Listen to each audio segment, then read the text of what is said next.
3 terrifying glitch stories where something followed them back. Some people slip through cracks in reality and come back changed. But what happens when something slips through with them? These are 3 chilling stories of people who glitched out of our world and were never truly alone again. The room that didn't exist. Darren was used to traveling. Sales rep for a pharmaceutical company, on the road 3 weeks out of the month. Cheap motels, tiny soaps, and vending machines were just part of life. But nothing about this motel felt quite right. He'd pulled off a remote stretch of Utah highway late one night, exhausted, and found a small inn called the Sunset Pines. Neon sign buzzed faintly in the rain. The woman at the front desk barely looked up when he asked for a room. 204, she mumbled, handing over a physical key, not a key card, a real key, brass, cold to the touch. He trudged up the stairs, past room 202, 203, but between 204 and 206, he stopped. There was another door, no number, slightly recessed. The paint on the frame was newer than the rest of the wall, like someone had recently touched it up. Curiosity won. He reached for the knob. It turned effortlessly. Inside, a normal motel room, beige carpet, bed, nightstand, dim lamp humming quietly. But the shadows stretched too far. The corners of the room didn't quite meet the way they should. And there was a sound, not quite humming, more like breathing. He stepped inside, and the door slammed shut behind him. His heart thudded. "Hello?" he called out. No answer.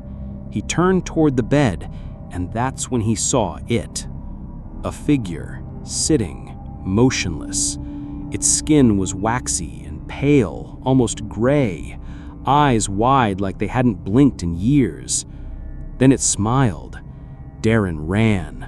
The knob wouldn't turn. He kicked the door, slammed his shoulder into it. The figure stood slowly. Finally, the door gave. He ran to his actual room, locked the door, and didn't sleep that night. The next morning, he returned to that hallway. There was no door, just smooth wall between 204 and 206. He asked the woman at the front desk, "That other door, what is it?" She looked confused. "Sir, there's no door there." Darren went home 2 days later, tried to forget, but something followed. At night, he'd wake up to flickering lights, a low hum under the floorboards. Then one night he felt pressure at the foot of his bed, like someone was sitting there. He looked and saw it. The same pale figure. It didn't speak. It just leaned in and whispered, "You opened the door." I answered the call from my future self. Melanie's phone rang at exactly 11:11 p.m., blocked number. She was in bed, reading, and almost let it go. But something, maybe the silence, maybe instinct, made her swipe answer. "Hello?" A pause. Then a voice. Her voice. Older, warmer, frightened. "Melanie, it's me. You. From 17 years ahead." She laughed. "Nice prank. Who is this?" But the voice continued. "You need to listen. At 11:12, don't go downstairs, no matter what you hear." Then the line cut. Melanie stared at the screen. 11:11 flipped to 11:12, and she heard a knock at the basement door. Her basement was always locked. She lived alone. No one had a key. But the knock came again.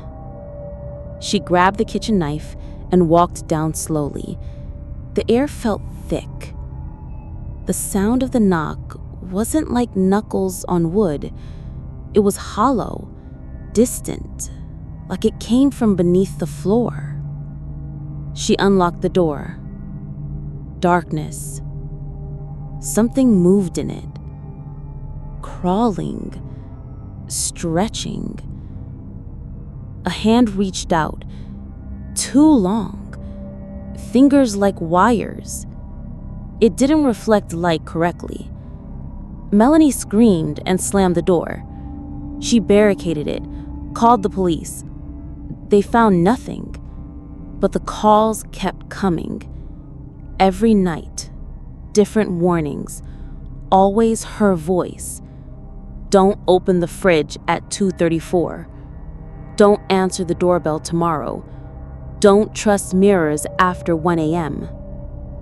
She tried ignoring them. Then she didn't listen to one. And the thing came back. Now it doesn't knock. It whispers. She sees it in mirrors, windows, even TV screens when they go black. And it always says, "You brought me back."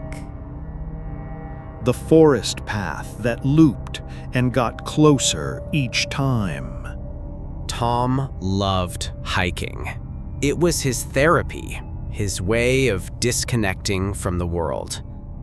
One Saturday morning, he took a detour off a trail near his hometown, a narrow path through dense pines.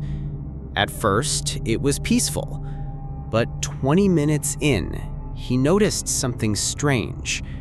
A tree, gnarled with a lightning-split branch. He saw it again 10 minutes later, then again. Same tree, exact same position. He was looping. No matter how far he walked, he returned to that same spot. He marked it with a piece of red cloth. The fourth time, the cloth was still there, but something else was too. A tall figure, just behind the tree, motionless. He shouted. It didn't move. Next loop, it was closer. Then, closer still, until it stood in the middle of the path. Not human. Long limbs, no face. Its body shimmered like heat waves in summer air. Tom ran, but no matter which way he turned, the forest repeated. The thing never ran, it just waited. Finally, he collapsed. When he opened his eyes, he was back at his car. Hours had passed, but his GPS showed no record of his hike. Later, at home, he found mud on his boots, but not from that trail. And on the back of his neck, 4 small bruises, finger length. Now he sees it sometimes, reflected in windows behind him, in the spaces between trees. And every time he turns to look, it vanishes, but it's always closer than before.